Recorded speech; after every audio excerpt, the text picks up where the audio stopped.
OK， 大家好啊，我是小林。然后今天呢，就是想跟大家稍微探讨一下我的一个健身的一个经历啊。因为前几期就是我做那个俯卧撑，然后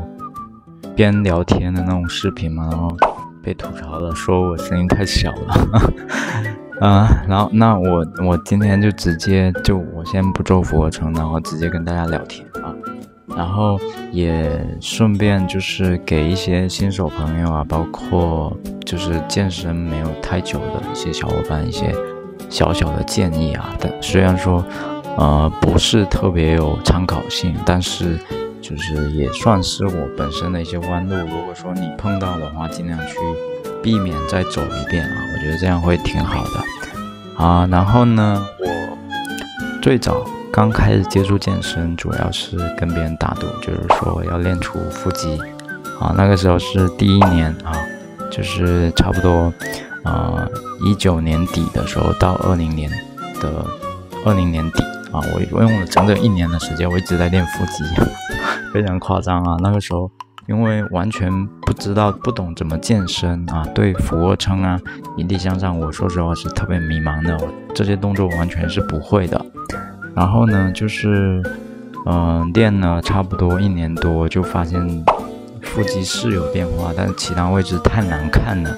所以说健身会让你的审美不断的提高，你知道吗？然后当你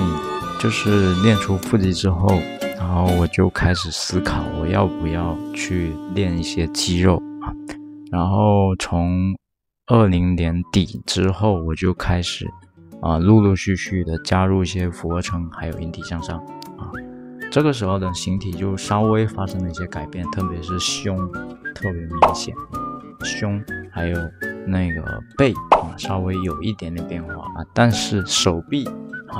又变得非常的细啊。因为我说实话，我真的没有练手臂啊，那个时候是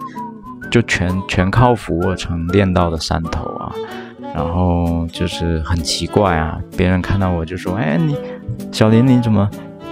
那个上半身看着壮壮的，然后胳膊那么细啊，感觉很奇怪。然后我自己也会照镜子，也会觉得说，怎么会这个样子啊？然后从差不多练到差不多22年的时候，因为那个时候开始慢慢的有加一些臂屈伸的动作啊，臂屈伸它会练到山头嘛，然后手臂就稍微好看了一点，但是还是遇到了瓶颈期啊，就是相对于现在来说啊，整体的一个协调性会稍微差一点啊。然后就开始想办法去健身房了啊。然后刚好很巧啊，就遇到了一群比较志同道合的一些小伙伴啊，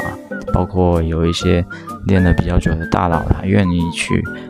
跟我说这个器械该怎么做啊，怎么训练。因为当时的话，虽然说我没有练过器械，但是我身上已经有一些训练痕迹了啊。所以说他们又看我特别肯练啊，又很喜欢健身啊，所以都带着我一起练，我觉得特别感谢他们。然后后面呢，就是从23年练到7月份的时候啊，第一次滑铁卢就是 TFCC 啊，就是这个手腕这边受伤了啊，然后我就没办法卧推了，沮丧了一段时间。说实话，就是人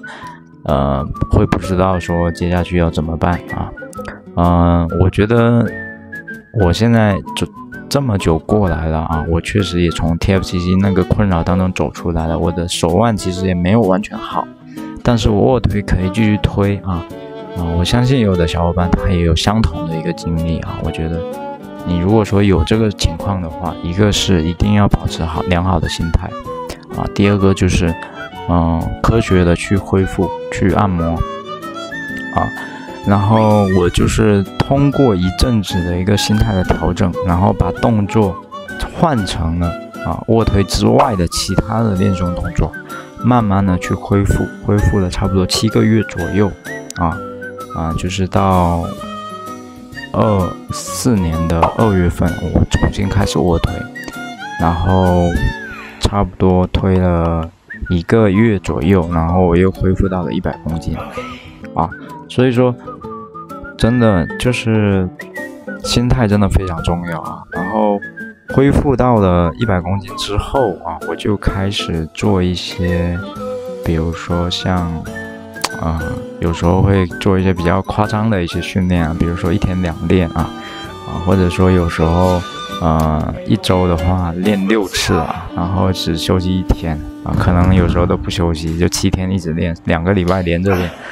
啊，非常的离谱啊。但是就那阵子的话，就是整体给我感觉就是人他的体重没有增重的特别快，而且就是肚子上的肉会越来越夸张啊。其实你们可以翻我之前的一个视频啊，我大概那个时候的一个整体的一个状态就是壮，但是肚子的肉会偏多一点然后直到24年的12月份，我就是健身房一般的嘛，我们有一个户外的一个场所，之后我才开始打算减脂啊，然后重新去增。你包括我今年的话，我重新开始增之后，然后整体的一个状态跟感觉是比之前来说会稍微好一点的啊。我不能说我练得有多好看啊，但是因为我确实我真的进健身房的时间也只有2年多一点啊，所以我不敢说我自己是什么大佬或者怎么样练得怎么样啊，我只能把我自己就是能去我训练的过程中遇到的一些事情去跟大家一起去分享啊。所以平时的话，可能一个是我没有带那个这个麦克风，然后去聊事情的话，可能大家会觉得非常的无聊啊。然后所以我打算就是说，比如说如果说这期的视频反响比较不错的话，以后我也会花一点时间啊，闲聊当中我会做一些剪辑啊，然后也会配一些音乐啊什么的，然后大家就是有什么，比如说有什么想交流的，也可以在评论区给我发一发，然后也有什么好的建议也可以跟我提一提啊。我希望就是说